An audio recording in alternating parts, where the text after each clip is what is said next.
دوستو آج کی اس ویڈیو میں ہم آپ کو خانہ کعبہ کے متعلق دلچسپ حقائق سے آگاہ کریں گے، جس میں خانہ کعبہ کی تعمیراتی مراحل، خانہ کعبہ کے دروازے اور کھڑکیاں، خانہ کعبہ عوام کے لیے کیوں کھلا رہتا تھا، خانہ کعبہ کے پاس تیراکی کی جا سکتی ہے، حجر اسود، خانہ کعبہ کی چابیاں اور اس طرح کے بہت سے دلچسپ حقائق سے ہم آپ کو آگاہ کریں گے۔ تو آئیے ویڈیو کا آغاز کرتے ہیں۔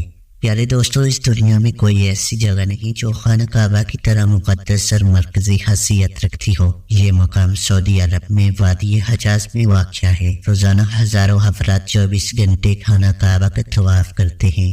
خانہ کعبہ کی مقدس تصویر لاکھوں گھروں کی زینت ہے اور کروڑوں مسلمان اس مقام کو اپنا قبلہ تسلیم کرتے ہوئے اس کی جانب رخ کر کے 5 وقت کی نماز ادا کرتے ہیں۔ خانہ کعبہ مقاف کی شکل میں تعمیر ہونے کے ساتھ ساتھ تاریخ کے آئینے میں ایک انتہائی خاص مقام کا حامل بھی ہے۔ یہاں ہم خانہ کعبہ کے متعلق چند ایسے حقائق پیش کریں گے جن سے بہت کم لوگ واقف ہیں۔ خانہ کعبہ جس طرح ہمیں آج نظر آتا ہے یہ ویسا نہیں ہے جو حضرت ابراہیم علیہ السلام اور حضرت اسماعیل علیہ السلام کے دور میں دوبارہ تعمیر ہوا تھا۔ وقت کے ساتھ پیش آنے والے قدرتی آفات اور حادثات کی وجہ سے اس کو دوبارہ تعمیر کرنے کی ضرورت پڑتی رہی۔ بے شک ہم سب جانتے ہیں کہ خانہ کعبہ کی دوبارہ تعمیر کا ایک بڑا حصہ نبی کریم صلی اللہ علیہ وسلم کی زندگی میں نبوت ملنے سے قبل ممکن ہو چکا تھا۔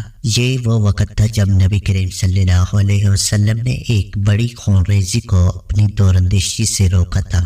ایک بڑے کپڑے میں حجر اسود کو رکھ کر ہر قبیلے کے سردار سے اٹھوایا تھا۔ اس کے بعد آنے والے وقت میں کئی مرتبہ خانہ کعبہ کی تعمیر ہوتی رہی ہے۔ آخر میں خانہ کعبہ کی تفصیل سے آرائش 1996 میں ہوئی، جس کے نتیجے میں بہت سارے پتھروں کو ہٹا دیا گیا تھا اور بنیاد کو مضبوط کر کے نئی چھت ڈالی گئی تھی۔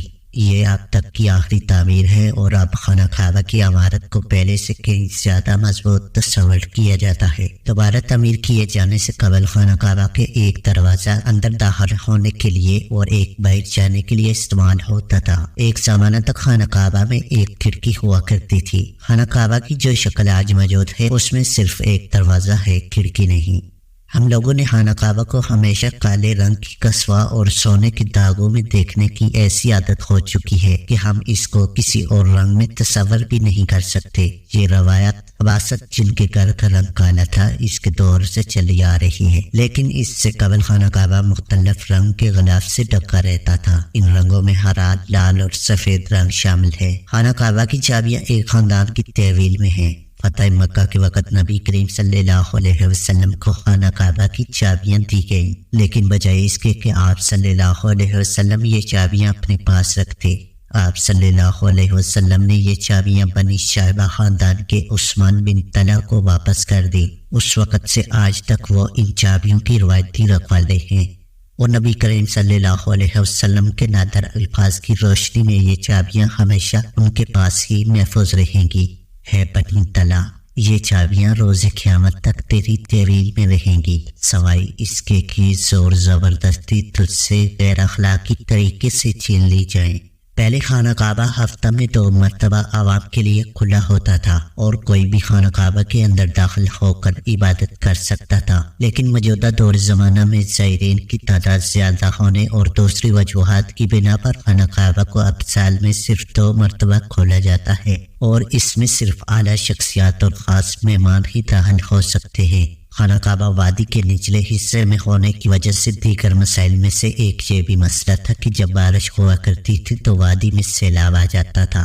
یہ مکہ جیسے شہر کے لیے کوئی انوکھی بات نہیں تھی، لیکن یہ بات دوسرے مسائل کی وجہ سے بنتی تھی۔ اس وقت یہاں سیلاب کی روک تھام اور نکاسی آب کا نظام موجود نہیں تھا۔ بارش کے آخری دنوں میں خانہ کعبہ پانی میں آدھا ڈوبا رہتا تھا۔ کیا اس وجہ سے طواف کعبہ رکا؟ ہرگز نہیں۔ مسلمان کعبہ کے ارد گرد تیراکی کر کے خانہ کعبہ کا طواف جاری رکھتے تھے۔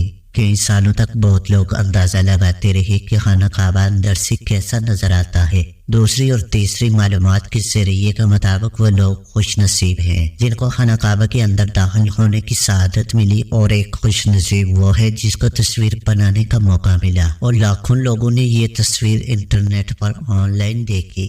خانہ کعبہ کا اندر کا حصہ سنگ مرمر اور ہرے رنگ کے کپڑے سے ڈھکا ہوا ہے۔ جس دور کے حکمران نے خانہ کعبہ کے دوبارہ آرائش کروائی، اس نے خانہ کعبہ کے اندر اپنے نام کی تختی بھی لگوائی۔ خانہ کعبہ کے بالکل اوپر 7ویں آسمان میں ایک اور خانہ کعبہ بھی ہے جس کو بیت المعمور کہتے ہیں۔ اس کا اشارہ قرآن پاک میں بھی موجود ہے اور نبی کریم صلی اللہ علیہ وسلم نے بھی اس بات کی نشاندہی کی ہے۔ اللہ کے نبی صلی اللہ علیہ وسلم نے معراج کا واقعہ سناتے ہوئے فرمایا، جب مجھے بیت المعمور اللہ کا گھر دکھایا گیا تو میں نے حضرت جبرائیل علیہ السلام سے پوچھا۔ انہوں نے جواب دیا کہ یہ بیت المعمور ہے جہاں 70,000 فرشتے روزانہ اللہ کی عبادت کرتے ہیں، اور جب وہ یہاں سے جاتے ہیں تو واپس نہیں آتے، ہمیشہ نیا دستہ آتا ہے۔ یعنی ایک فرشتے کو صرف اس کے طواف کی ایک بار سعادت ملتی ہے۔ کیا آپ نے کبھی اس بات پر غور کیا ہے کہ حجر اسود چاندی کے سانچے میں کیوں گرا رہتا ہے؟ کچھ لوگوں کا خیال ہے کہ حجر اسود حجاج بن یوسف کی فوج کے ہاتھوں مارے گئے پتھر لگنے کی وجہ سے ٹوٹ گیا تھا جب اس نے حضرت عبداللہ بن زبیر رضی اللہ عنہ پر لشکر کشی کی تھی۔ کچھ ذرائع کے مطابق حجر اسود بحرین سے تعلق رکھنے والے اسماعیلی گروپ کے ہاتھوں ٹوٹ گیا تھا۔ ان لوگوں کا یہ خیال تھا کہ حج مبارک کا ایک توہم پرستی کا عمل ہے۔ اپنی بات کو سچ ثابت کرنے کے لیے ان لوگوں نے 10,000 حجاج کو مار کر ان کی باقی عادت کو آب زمزم کے کنواں میں پھینک دیا تھا۔ یہ غیر انسانی عمل کافی نہیں ہے۔ یہ شیطان حجر اسود کو عرب کے مشرق میں لے گئے اور پھر عراق کے شہر کوفہ لے گئے جہاں اس کے گوشت تاوان وصول کیا۔ جب ان کو مجبور کیا گیا تو ان لوگوں نے اسے خلیفہ عباسد کو واپس کر دیا، لیکن جب اسے واپس کیا گیا تو یہ 2 ٹکڑوں میں تھا اور اس کو یکجا کرنے کا صرف ایک طریقہ سمجھ آیا تھا کہ اس کو چاندی کے سانچے میں رکھا جائے۔ کچھ تاریخ دانوں کے مطابق اس مقدس پتھر کے کچھ حصے آج بھی کہیں گم ہیں۔ خانہ کعبہ کبھی بھی مکعب کی شکل کا نہیں تھا۔ اس کی اصل زاویے کے مطابق یہ آدھا گول حصہ ہے جس کو حجر اسود اسماعیل کہا جاتا ہے۔ نبی کریم صلی اللہ علیہ وسلم کو نبوت ملنے سے پہلے جب خانہ کعبہ کی دوبارہ تعمیر ہوئی تھی تب قریش نے اس بات کی حامی بھری تھی کہ وہ حلال کمائی سے ہی اس کی تعمیر مکمل کریں گے۔ اس کا مطلب یہ ہے کہ جوئے، لوٹ مار، جسم فروشی اور سود جیسے حرام کاموں سے کمایا ہوا پیسہ استعمال نہیں ہوگا۔ قریش اتنے امیر تجارتی شہر میں ہونے کے باوجود اتنی رقم جمع کرنے میں ناکام ہو چکے تھے جو خانہ کعبہ کی تعمیر اس کے اصل سائز اور رقبہ کے حساب سے کر سکے۔ انہوں نے خانہ کعبہ کی چھوٹی عمارت تعمیر کی اور اس کی دیواریں مٹی کی اینٹوں سے بنائیں جس کو حجر اسماعیل کہا جاتا ہے،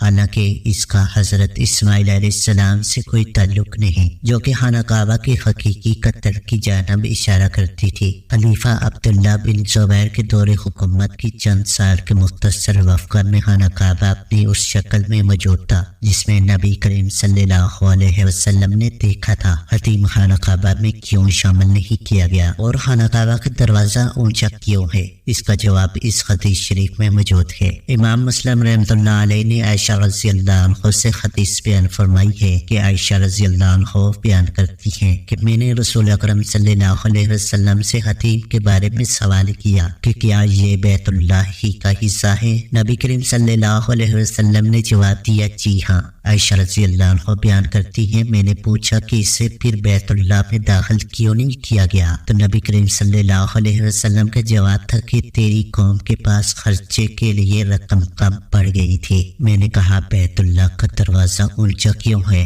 نبی کریم صلی اللہ علیہ وسلم نے جواب دیا تیری قوم نے اسے اونچا اس لیے رکھا تھا کہ وہ جسے چاہے بیت اللہ میں داخل کرے اور جسے چاہے داخل نہ ہونے دے، اور اگر تیری قوم نئی مسلمان نہ ہوتی اور ان کے دل اس بات کو تسلیم سے انکار نہ کرتے تو میں اس سے خاتم کو بیت اللہ میں شامل کر دیتا اور دروازہ زمین کے برابر کر دیتا۔ تو دوستو امید ہے کہ آج کی یہ ویڈیو آپ کو پسند آئی ہوگی۔ اپنی رائے کمنٹ سیکشن میں ضرور دیجیے۔ ملتے ہیں بہت جلد ایک نئی ویڈیو کے ساتھ، تب تک کے لیے اپنا بہت سارا خیال رکھیے گا۔ اللہ نگہبان۔